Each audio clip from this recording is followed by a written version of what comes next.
ክርስትና እንዴት በቱርክ ሊዳከም ቻለ? በአዲስ ኪዳን ውስጥ ከእስራኤል ቀጥሎ ትልቁን ስፍራ ይዛ የምናገኛት ሀገር ቱርክ ናት። ታናሿ እስያ ተብላ እንደነ ገላትያን፣ ኤፌሶን፣ ተርሴስ፣ ኒቂያ፣ ደርቤን የመሳሰሉ ታላላቅ ከተሞችን ይዛ ቱርክ እንዴት ክርስትና ልትገፋ ቻለች የሚለውን እንመለከታለን።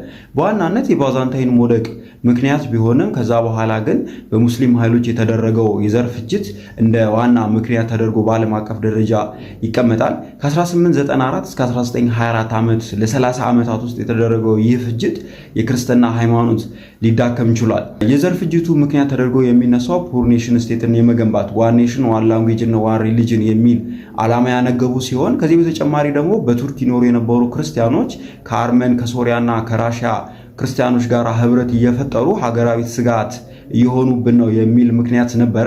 ታዲያ በዚህም የአርመን የሶሪያና የግሪክ ክርስቲያኖች የፍጅቱ ሰለባ ሊሆኑ ችሏል። ከዚህ ፍጅት በኋላ ውጤቱ ምን ነበረ ካላችሁኝ፣ ከፍጅቱ በፊት የነበረው አጠቃላይ የክርስትና ቁጥር ብዛት 20% የሚሆነው በሀገሪቱ ውስጥ ድርሻ የሚይዘው ክርስትና ነበረ። ከፍጅቱ በኋላ ግን ወደ 1% ሊወርድ ችሏል። ታዲያ በዚህና በሌላ ምክንያቶች ክርስትና በቱርክ ሊዳከም ችሏል። እናንተ ደግሞ ስለ ቱርክ ክርስቲያኖች የምታውቁትን ሀሳብ በኮሜንት ሴክሽን አስፍሩ። ሼር ማድረጋችሁን እንዳትረሱ።